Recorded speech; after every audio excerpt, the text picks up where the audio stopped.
Dear students, welcome back. आज के इस लेक्चर वीडियो में हम आर अगोर की बुक में एनवायरमेंट इंजीनियरिंग का जो चैप्टर है 11th नंबर, उसके क्वेश्चन नंबर 41 से लेकर 60 तक कवर करेंगे। तो स्टार्ट करते हैं। क्वेश्चन 41 में पूछा है कि स्कावरिंग का सबसे ज्यादा इफेक्ट कहाँ पे होता है सीवर में। तो यह होता है बॉटम साइड पे। आंसर हो जाएगा ऑप्शन बी। हॉरिजॉन्टल साइड कोई भी नहीं होती है, बॉटम होता है वो इंक्लाइंड होता है, और टॉप साइड पे तो कोई स्कारिंग का इफेक्ट नहीं आएगा। इवन मोस्टली जो सीवेज फ्लो हो रहा है वो टॉप के कांटेक्ट में भी नहीं आता, क्योंकि कुछ फ्री बोर्ड प्रोवाइड किया जाता है और जो सीवर लाइंस हैं वो पार्शियली फुल ही होती हैं। जब उनमें फ्लो हो रहा होता है, फुल नहीं होती है, पार्शियली फुल होती हैं। नेक्स्ट है क्वेश्चन 42। क्वेश्चन 42 में पूछा है कि अगर नॉन स्कावरिंग वेलोसिटी 5 मीटर पर सेकेंड है तो कौन से टाइप का सीवर है वो जनरली प्रेफर किया जाएगा। तो डिफरेंट टाइप ऑफ सीवर्स हो सकते हैं, मटेरियल के बने हुए सीवर हो सकते हैं, तो उनके लिए डिफरेंट नॉन स्कावरिंग वेलोसिटी होगी, जो कि मैक्सिमम वेलोसिटी अलाउड है उस पर्टिकुलर टाइप ऑफ सीवर के लिए, और ये डिपेंड करता है कि वो कौन से मटेरियल का बना हुआ है। इस टेबल में different type of sewer materials के लिए लिमिटिंग वेलोसिटी दी गई है, और क्वेश्चन में हमसे पूछा 5 मीटर पर सेकेंड के लिए, तो वो आएगा इस रेंज में 4.5 to 5.5 में, और ये होता है vitrified tiles and glazed bricks के लिए। तो देखते हैं इनमें से कौन सा ऑप्शन में अवेलेबल है। तो ग्लेज्ड ब्रिक यहाँ पर ऑप्शन में दिया गया है, ऑप्शन सी में, तो ये आंसर हो जाएगा। नेक्स्ट है क्वेश्चन 43। इसमें पूछा है कि सीवर्स में हाईएस्ट नॉन स्कारिंग वेलोसिटी किसके लिए अचीव की जा सकती है। तो ये भी जो पिछले क्वेश्चन में था वही है। इस टेबल के according maximum velocity, highest velocity है वो 4.5 to 5.5 है, और यह है vitrified tiles and glazed bricks के लिए। तो इसका भी आंसर हो जाएगा ग्लेज्ड ब्रिक सीवर्स, तो आंसर हो जाएगा ऑप्शन ए। नेक्स्ट है क्वेश्चन 44। क्वेश्चन 44 में पूछा है कि सीमेंट कंक्रीट सीवर्स हम कब यूज कर सकते हैं, कब वो सुटेबल रहेंगे if non scarring velocity is between. तो ये भी उस टेबल से हम चेक करेंगे। तो सीमेंट कंक्रीट सीवर्स के लिए परमिसेबल लिमिटिंग वेलोसिटी जो है वो 2.5 to 3 मीटर पर सेकेंड है। तो ये दिया हुआ है यहाँ पे ऑप्शन ए में, तो आंसर हो जाएगा ऑप्शन ए।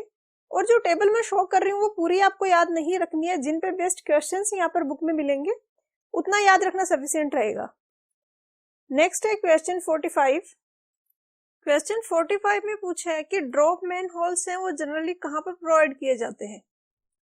तो जैसा कि पिछले क्वेश्चंस में हमने देखा कि एक लिमिटिंग वेलोसिटी या मैक्सिमम वेलोसिटी है, जिससे ज्यादा वेलोसिटी हम सीवर्स में नहीं अलाउ कर सकते।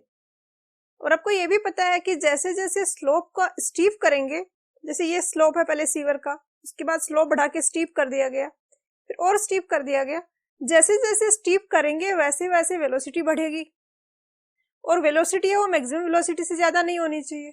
तो हमें स्लोप पे भी लिमिट लगानी होगी कि स्लोप है वो इससे ज्यादा स्टीप नहीं होना चाहिए। तो प्लेन एरिया में तो कोई इश्यू नहीं है इसका, बट हिली एरिया है वहां पर ग्राउंड सरफेस का स्लोप ही बहुत ज्यादा होता है, और स्टीप स्लोप हम अलाउ नहीं कर सकते।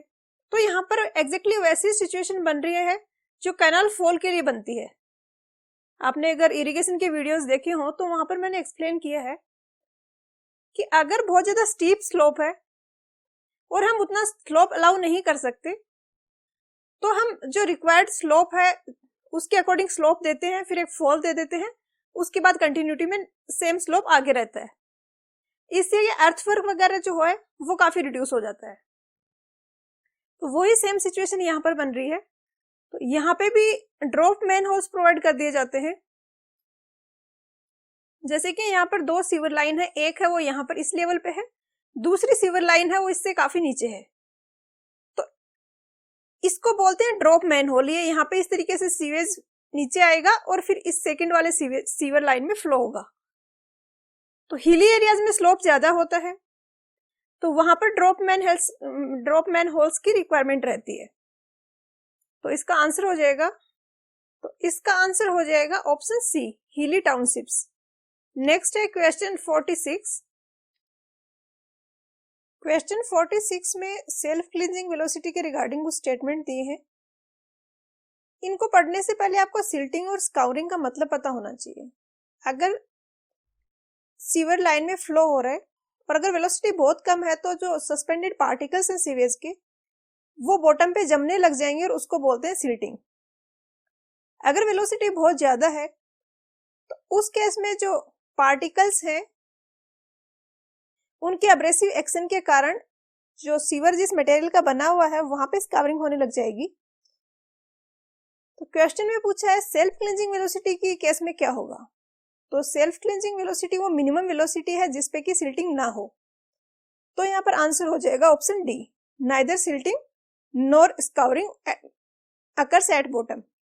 क्वेश्चन 47 में दिया है कि एफिशिएंट वर्किंग ऑफ सीवर के लिए क्या इंश्योर करना चाहिए हमें। तो दो कंडीशन होती हैं, एक तो मिनिमम वेलोसिटी है वो 0.45 मीटर पर सेकंड मेंटेन होनी चाहिए, और मैक्सिमम फ्लो के केस में वेलोसिटी है वो 0.90 मीटर पर सेकंड होनी चाहिए। तो दोनों ही स्टेटमेंट करेक्ट है, यहाँ पर आंसर हो जाएगा ऑप्शन सी। नेक्स्ट है क्वेश्चन 48। क्वेश्चन 48 में पूछा है कि किसी सीवर में सरफेस से जो एंगल सबटेंडेड है सेंटर पे वो 120 डिग्री है, तो डेप्थ ऑफ सीवरेज क्या होगा। तो इसका डायरेक्टली फॉर्मूला भी रख सकते हो आप याद, या फिर हम डिराइव भी करके देख लेंगे, छोटा सा फॉर्मूला है। बट ये क्वेश्चन इनकम्प्लीट है, यहाँ पर हमें डायमीटर भी पता होना चाहिए सीवर का, तो इसको हम सोल्व नहीं कर पाएंगे डायमीटर के बिना। मैं प्रोसेस आपको एक्सप्लेन कर देती हूँ। जैसे कोई सीवर पाइपलाइन है, ये इसकी स्मॉल डी है वो डेप्थ ऑफ फ्लो है, यहाँ तक भरा हुआ है, और इसका डाया है वो डी है, ओ है वो सेंटर है, सेंटर पे जो एंगल सबटेंडेड है उसको हम अल्फा लिख लेते हैं।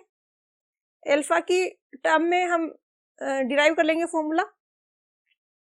इसका अगर ये नेम कर दें यहाँ पर A B C,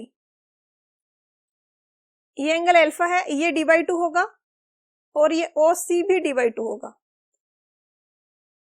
O B हम कैलकुलेट कर सकते हैं, टोटल एंगल अल्फा है, तो ओ से हम एक परपेंडिकुलर नीचे AC पे डालें तो वो बाइसेक्टर होगा एंगल का, तो ये वाला एंगल α/2 होगा। इधर का ये जो एंगल है ये भी α/2 होगा। तो इससे हम लिख सकते हैं कि OB है वो इक्वल होगा d/2 cos α/2 के। जिस साइड के साथ में एंगल बना रहा है अल्फा उधर cos अल्फा होता है कंपोनेंट, दूसरी साइड में परपेंडिकुलर वाले में sin अल्फा होता है, तो ये cos α/2 आ गया। अब हमें पता है कि स्मॉल d इक्वल होगा d/2 माइनस OB, क्योंकि O से यहां तक की जो डिस्टेंस है वो d/2 होगी, रेडियस डायमीटर का हाफ। OB की वैल्यू यहाँ पर रख देते हैं, ये आ जाएगा d/2 minus d/2 cos α/2, d/d आ जाएगा 1/2 बाहर आ जाएगा, अंदर आ जाएगा 1 माइनस cos α/2। तो अगर ये d दिया हुआ है, अल्फा भी दिया है, तो फिर आप कैलकुलेट कर सकते हो, बट यहाँ पे मिसिंग है डेटा, तो ये सफिशिएंट नहीं है जो डेटा गिवन है वो सोल्व करने के लिए। नेक्स्ट है क्वेश्चन 49। 49 में भी जो 48 में हमने किया वो सेम चीज है, लैंग्वेज इसने थोड़ी सी चेंज कर दी है। इसने पूछा ratio depth at partial flow, जो अभी हमने केस लिया ये पार्शियल फ्लो का केस है, with central angle alpha and at full flow of a sewer. अगर सीवर है वो फुल फ्लो हो रहा है, पूरा भरा हुआ फ्लो हो रहा है, तो उस केस में डेप्थ ऑफ फ्लो होगा वो डायमीटर के इक्वल होगा, क्योंकि उस टाइम यहां से लेके यहां तक पूरा भरा हुआ है, तो ये डेप्थ ऑफ फ्लो है और ये इस सीवर का डायमीटर है। तो इसने पूछा है पार्शियल फ्लो के लिए डेप्थ ऑफ फ्लो और फुल फ्लो के लिए डेप्थ ऑफ फ्लो का रेशियो, तो यही हमने पिछले क्वेश्चन में कैलकुलेट किया है, d/d is equal to 1/2 1 minus cos α/2। तो ये गिवन है ऑप्शन सी में 1/2 1 माइनस cos α/2, तो आंसर हो जाएगा ऑप्शन सी। क्वेश्चन 50 में पूछा है कि कहीं पे सेंट्रल एंगल है वो अल्फा है किसी सीवर में, और सीवर है वो पार्शियली फुल फ्लो हो रहा है, तो area of cross section of sewer कितना होगा जितने एरिया में फ्लो हो रहा है वो। तो पिछले क्वेश्चन में किया वैसा ही है, एंगल अल्फा ही है, बट पिछले क्वेश्चन में हमने डेप्थ ऑफ फ्लो कैलकुलेट किया था, अभी क्रॉस सेक्शनल एरिया कैलकुलेट करेंगे। आंसर यहाँ पर ऑप्शन बी होगा। एक बार इस फॉर्मूले को मैं डिराइव करके बता देती हूँ आपको, काफी सिंपल है।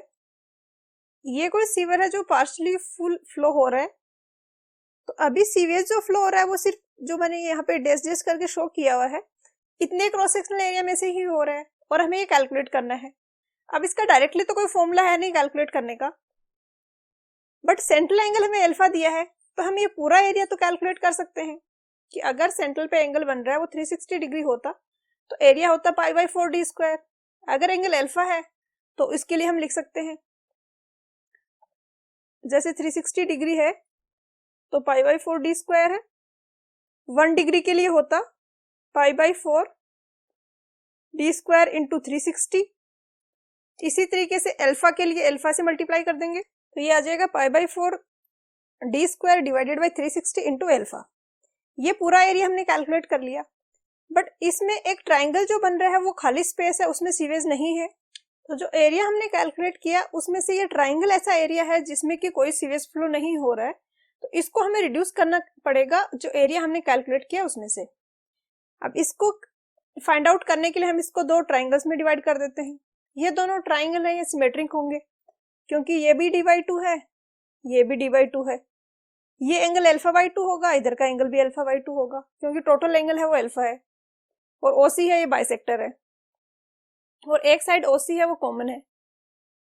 तो ट्राइंगल ओ ए बी का एरिया कैलकुलेट करने के लिए हम ट्राइंगल ओ ए सी का एरिया कैलकुलेट करके इसको 2 से मल्टीप्लाई कर देंगे, और ट्राइंगल ओ ए सी का एरिया होगा हाफ इंटू ए सी बेस इंटू हाइट ओ सी। ए सी है, अगर ये डी/2 है, ये एंगल अल्फा बाई 2 है, तो ओ सी हो जाएगा डी/2 कोस अल्फा बाई 2, ओ सी होगा डी/2 कोस अल्फा बाई 2। इसी तरीके से ए सी हो जाएगा डी/2 साइन अल्फा बाई 2।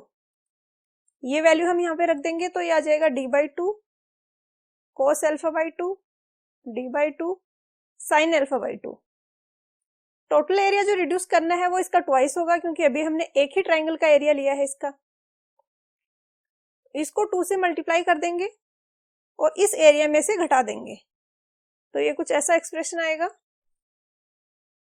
ये टोटल एरिया, ये जो हमें रिड्यूस करना है, डी स्क्वायर बाई 4 बाहर ले लेंगे, इसमें अंदर आ जाएगा कोस alpha by 2 sign alpha by 2, 2 से 2 कैंसिल हो जाएगा, डी स्क्वायर बाई 4 इधर है। अब हमें पता है कि साइन 2 थीटा इक्वल होता है sine theta two sine theta into cos theta के, तो वही फॉर्मूला हम यहाँ पे लगा के हम इसको लिख सकते हैं साइन अल्फा बाई 2। तो इसको साइन अल्फा बाई 2 लिख देंगे, और डी स्क्वायर बाई 4 इसमें भी है और इसमें भी है, तो डी स्क्वायर बाई 4 को हमने बाहर लिख लिया। इसके बाद ये एक्सप्रेशन आ जाएगा जो कि ऑप्शंस में दिया है, डी स्क्वायर बाई 4 बाहर आ गया, इसको हमने लिख दिया साइन अल्फा बाई 2, और ये ऑप्शन बी में दिया हुआ है तो यहाँ पर आंसर हो जाएगा ऑप्शन बी। नेक्स्ट है क्वेश्चन 51। क्वेश्चन 51 में दिया है कि डेप्थ ऑफ फ्लो है वो 50 सेंटीमीटर है और सीवर का डायमीटर है वो 2 मीटर है और वेटेड पेरीमीटर निकालना है हमें। अगर हमें सेंट्रल एंगल पता हो तो हम वेटेड पेरीमीटर इजीली निकाल सकते हैं, जैसे कि हमने पिछले क्वेश्चन में एरिया निकाला वैसे ही। तो यहाँ पे पहले हम अल्फा कैलकुलेट कर लेते हैं। हमने पिछले क्वेश्चंस में भी ये फॉर्मूला देखा था कि d/d will be equal to 1/2 minus 1 minus cos alpha by 2। Small d की वैल्यू है 50 सेंटीमीटर तो होगा 0.5, ये 2 मीटर है, 1/2 1 माइनस कोस अल्फा बाई 2, 2 से 2 कैंसिल हो गया, 1 minus cos alpha by 2 is equal to 0.5 और cos alpha by 2 is equal to half. और हमें पता है कि कोस 60 की वैल्यू होती है 1/2, तो अगर इस फॉर्मूले से हम देखें तो अल्फा की वैल्यू आ जाएगी 120 डिग्री। अल्फा की जगह 120 लिखेंगे तो cos 60 is equal to 1/2, equation satisfy हो रही है। अब अगर सेंट्रल पे एंगल बन रहा है वो 120 डिग्री है और हमें कैलकुलेट करना है उसकी वेटेड पेरीमीटर। अगर सेंट्रल एंगल 120 है तो ये जो लाइन मैंने ब्लैक कलर में शो की हुई है ये वेटेड पेरीमीटर होगी। अगर सेंट्रल का एंगल 360 डिग्री होता तो वेटेड पेरीमीटर होती पाई डी, अगर 1 है तो होती पाई डी बाई 360, और अगर 120 है तो मल्टीप्लाई बाई 120। तो ये आ गया पाई d/3। डी की वैल्यू हमें पता है 2 मीटर, तो डी की जगह 2 रख देंगे तो 2 पाई/3 आ गया, जो कि यहाँ पर गिवन है ऑप्शन डी में। नेक्स्ट है क्वेश्चन 52। क्वेश्चन 152 में कुछ 52 में कुछ फॉर्मूले दिए हैं कि अगर सेंट्रल एंगल अल्फा है तो रेशियो दिया है पार्शियली फुल वाले केस में जो पैरामीटर है, एक जगह यहाँ पर जैसे एरिया है, यहाँ पेरीमीटर है, यहाँ डेप्थ ऑफ फ्लो है, और दूसरा पैरामीटर लिया जो फुल फ्लो हो रहा है। तो ये सब तो हम डिराइव कर चुके हैं। आर जो होता है ये A/P होता है, तो अगर हमें स्मॉल आर पार्शियली फुल वाले फ्लो की कंडीशन के लिए निकालना है तो स्मॉल ई को स्मॉल पी से डिवाइड कर देंगे, और फुली वाले के लिए निकालना है तो इसको कैपिटल आर निकालने के लिए capital A divided by capital P कर देंगे। तो ये सारे ही करेक्ट हैं यहाँ पर जो फॉर्मूले दिए हैं, तो यहाँ पर आंसर हो जाएगा ऑप्शन ई। नेक्स्ट है क्वेश्चन 53। क्वेश्चन 53 में पूछा है कि सर्कुलर सीवर में अगर डेप्थ ऑफ फ्लो है 0.2 टाइम्स है फुल डेप्थ की, तो इस केस में नॉमिनल ग्रेडियंट कितना रखेंगे? तो इसका आंसर होगा डबल्ड, ऑप्शन बी। चाहे तो आप डायरेक्टली याद रख सकते हैं, अगर किसी को क्यूरियोसिटी है तो मैं एक बार अच्छे से एक्सप्लेन कर देती हूँ कि लॉजिक क्या है और कैसे हम इसको फाइंड आउट करते हैं। जैसा कि हमने पिछले क्वेश्चंस में डिस्कस किया था कि सेल्फ क्लींजिंग वेलोसिटी वो मिनिमम वेलोसिटी है जो कि हमेशा मेंटेन रहनी चाहिए सीवर लाइन में, जहां पर सीवेज फ्लो हो रहा है। अब अगर सीवर लाइन है वो फुल फ्लो हो रही है, एक सर्कुलर सीवर लाइन है वो फुली फ्लो हो रही है, तो उस केस में उसमें कुछ सेल्फ क्लींजिंग वेलोसिटी वो मेंटेन रह पा रही है। बट जैसे जैसे डेप्थ ऑफ फ्लो डिक्रीज होगा, क्वांटिटी ऑफ डिस्चार्ज जो सीवेज में है वो अगर कम होगा, तो उस केस में क्रिटिकल हो जाता है सेल्फ क्लींजिंग वेलोसिटी को मेंटेन करना। जैसे जैसे डेप्थ ऑफ फ्लो चेंज होगा वैसे वैसे वेलोसिटी चेंज होगी, क्योंकि डेप्थ ऑफ फ्लो जैसे जैसे चेंज होगा उसके कॉरस्पॉन्डिंग क्रॉस सेक्शनल एरिया और पेरीमीटर चेंज होगा, और ये रिलेटेड होते हैं आर से हार्डलिक रेडियस, इनसे हम कैलकुलेट करते हैं। तो हार्डलिक रेडियस चेंज होगी, हार्डलिक रेडियस चेंज होगी, तो फिर ये जो फॉर्मूला होता है वेलोसिटी कैलकुलेट करने का, ये वेलोसिटी चेंज होगी। तो फुल फ्लो की कंडीशन तो रेयरली होती नहीं है इसमें, जो अलाउ नहीं करते हैं फुल फ्लो को सीवेज में। तो मोस्टली ऐसा होता है कि 80% तक फुल होता है सीवर लाइन। अगर वो 50% तक भी फुल है तो भी कोई इश्यू नहीं होता, वेलोसिटी मेंटेन रह जाती है जितनी मिनिमम रिक्वायर्ड है। लेकिन उससे कम अगर हो जाए डेप्थ ऑफ फ्लो, तो उस केस में सेम वेलोसिटी मेंटेन रखने के लिए हमें स्लोप चेंज करना होता है। जैसे ये फॉर्मूला है गामा WRS ट्रैक्टिव फोर्स का, तो ये ट्रैक्टिव फोर्स सेम रहना चाहिए, एक सेल्फ क्लींजिंग वेलोसिटी मेंटेन रह पाए इसके लिए। तो अगर R चेंज हो रहा है तो फिर हमें स्लोप को चेंज करना होगा। R अगर डिक्रीज हो रहा है और हमें same velocity self cleansing velocity maintain करनी है तो स्लोप को डिक्रीज करना पड़ेगा, सॉरी स्लोप को इंक्रीज करना पड़ेगा R अगर डिक्रीज हो रहा है तो।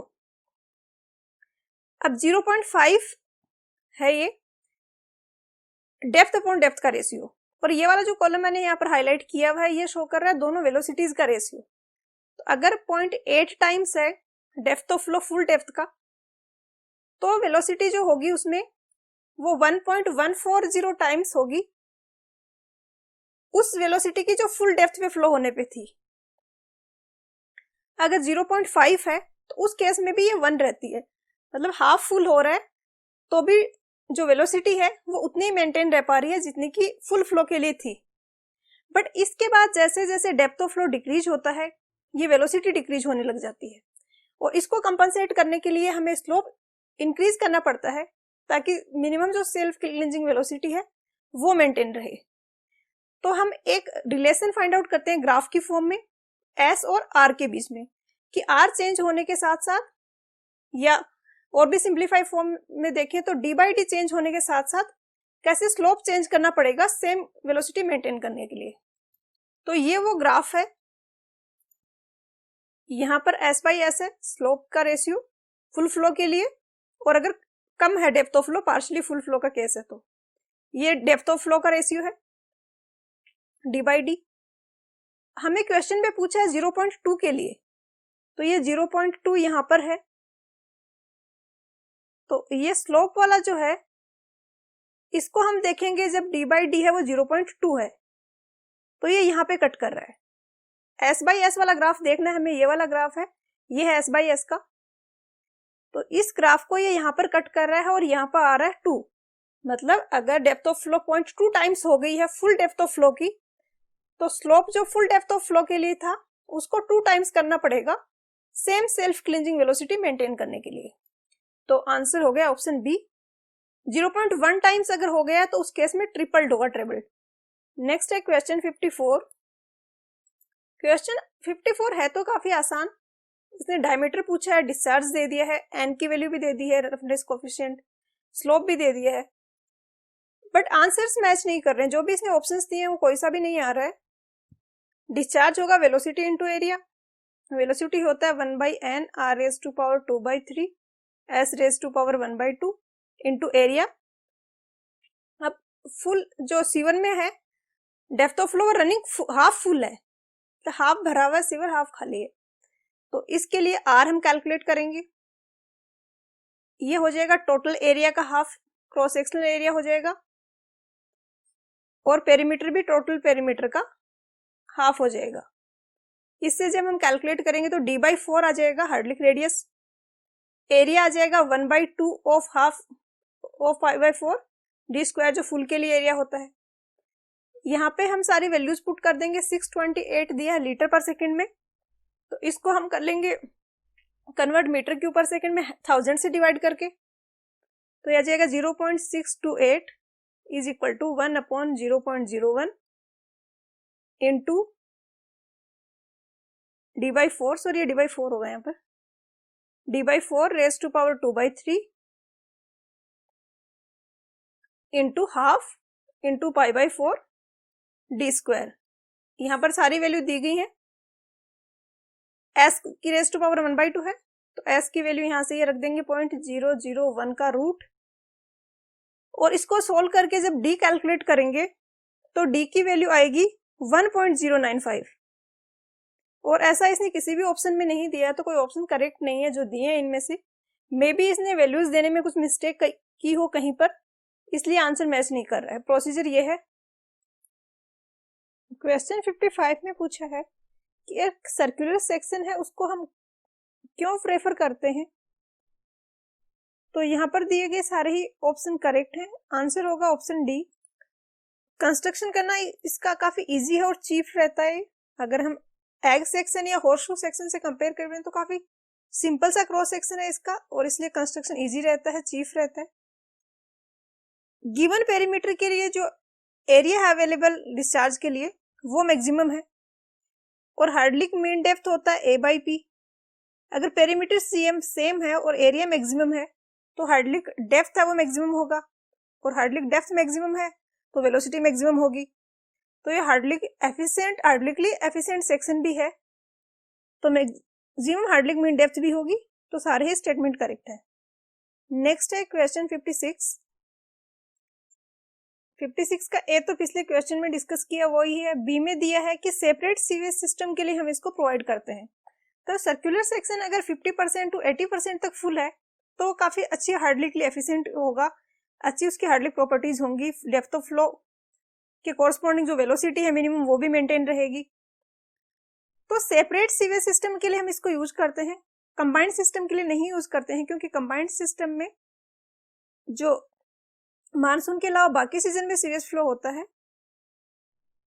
उस टाइम डिस्चार्ज काफी कम रहता है, और उतने कम डिस्चार्ज के लिए ये एफिशिएंट नहीं है, तो इसको सेपरेट वाले सिस्टम के लिए यूज किया जाता है। अगर सेक्शन फुल है या हाफ फुल है तो ये काफी एफिशिएंटली वर्क करते हैं। जैसा कि पिछले क्वेश्चन में हमने देखा भी कि डेप्थ ऑफ फ्लो है वो d/4 ही, जो हार्डलिक मीन डेप्थ है वो d/4 जो फुल सेक्शन के लिए वो ही हाफ के लिए है, तो हाफ फुल में भी ये उतना ही एफिशिएंट है जितना कि पूरा फुल फ्लो हो रहा है उस केस में। डी में बोला है कि दो सीवर हैं जो कि डिफरेंट शेप की हैं, उनको हम हार्डलिकली इक्विवेलेंट तब बोलेंगे जब सेम रेट पे डिस्चार्ज करेंगे, वो जब वो सेम ग्रेड पे हो। 3 कंडीशंस है, फुल्ली रन हो रही हो, सेम ग्रेड पे हो, ग्रेडियंट सेम हो, और क्यूट जो डिस्चार्ज है दोनों के लिए वो भी सेम हो, तो हम डिफरेंट टाइप के शीवर्स को हार्डली इक्विवेलेंट सेक्शन या हार्डली इक्विवेलेंट सीवर बोल सकते हैं। तो आंसर हो जाएगा ऑप्शन ई। क्वेश्चन 57 में दिया है कि एक एग सेक्शन है, स्टैंडर्ड एग सेक्शन, और उसमें अपर सर्कुलर पोर्शन है, उसका डायमीटर अगर डी है तो उसकी ओवरऑल डेप्थ है वो क्या होगी। तो क्वेश्चन में स्टैंडर्ड एग सेक्शन दिया है, तो स्टैंडर्ड एग सेक्शन होता है ये कुछ ऐसा होता है जिसमें ऊपर होता है एक सर्कुलर पोर्शन डी डायमीटर का, तो नीचे वाला जो पोर्शन होगा सर्कुलर उसका डायमीटर होगा d/2। क्वेश्चन में हमसे टोटल डेप्थ या ओवरऑल डेप्थ पूछी गई है, तो ये है कैपिटल डी जो ऊपर वाले सर्किल का डायमीटर है, प्लस जो नीचे वाले सर्कुलर पोर्शन का डायमीटर है ये होगा d/2, तो दोनों को ऐड कर देंगे तो ये आ जाएगा 1.5d, 1.5 times diameter of upper circular portion. तो यहाँ पर आंसर हो जाएगा ऑप्शन सी 1.5d। नेक्स्ट है क्वेश्चन 58। क्वेश्चन 58 में इसने 57 में जो हमने स्टैंडर्ड एग शेप्ड सीवर देखा उसका क्रॉस सेक्शनल एरिया पूछा है, तो इसका क्रॉस सेक्शनल एरिया कैलकुलेट करने के लिए स्टैंडर्ड एग शेप्ड सेक्शन को हम 2 पार्ट्स में डिवाइड कर लेंगे, 3 पार्ट्स में बेसिकली। ऊपर वाला फर्स्ट पार्ट है, ये हाफ है ऊपर वाले सर्कुलर पोर्शन का, ये है नीचे वाले हाफ सर्कुलर सेक्शन का हाफ है, प्लस बीच में एक ट्रेपेजियम बन रहा है, तो तीनों का क्रॉस सेक्शनल एरिया निकाल के हम ऐड कर देंगे। जो फर्स्ट पार्ट है इसका एरिया होगा 1/2 इंटू π/4d²। इसी तरीके से सेकंड वाला ये जो थर्ड वाला जो है ये लोअर वाला सर्कुलर पोर्शन, इसका हाफ जो है इसका एरिया होगा 1/2 इंटू π/4। इसका डाया है वो d/2 है, तो डाया की जगह d/2 रख देंगे। अब हमें निकालना है बीच में जो सेकंड वाला पोर्शन है ट्रेपेजियम, इसका एरिया। ये फॉर्मूला होता है ट्रेपेजियम के एरिया के लिए, h है वो हम कैलकुलेट कर सकते हैं, ये d/2 है और ये d/4 है, तो ये h आ जाएगा। a है वो ये d/2 है,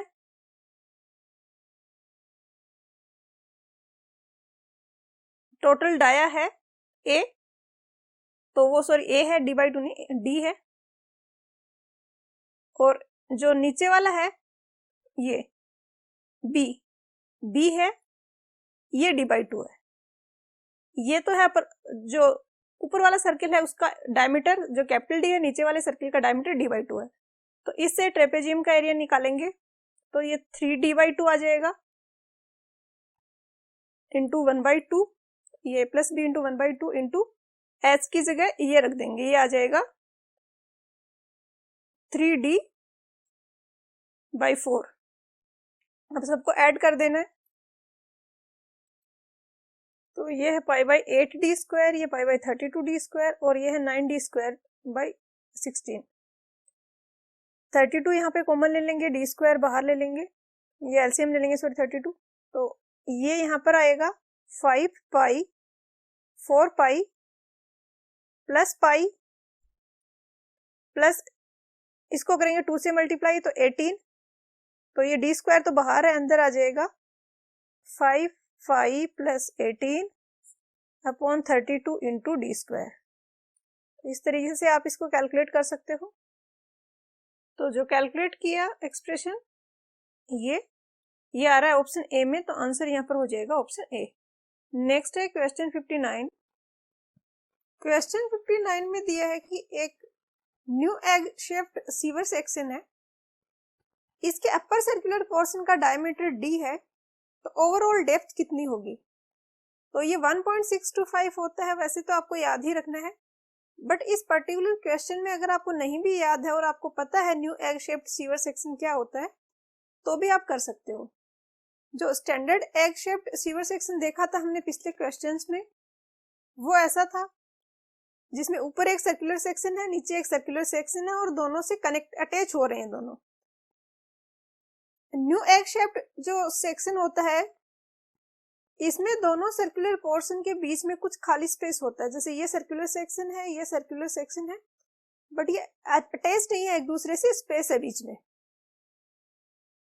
अब जो स्टैंडर्ड वाला सेक्शन था, स्टैंडर्ड एग शेप्ड सेक्शन, इसमें ओवरऑल डेप्थ थी 1.5d, क्योंकि यहां से यहां तक की होगी d, और नीचे वाला सर्कुलर पोर्शन होता है इसका डायमीटर, ऊपर वाले सर्कुलर पोर्शन का हाफ होता है, तो ये होगा d/2 प्लस d, तो 1.5d हो जाएगा।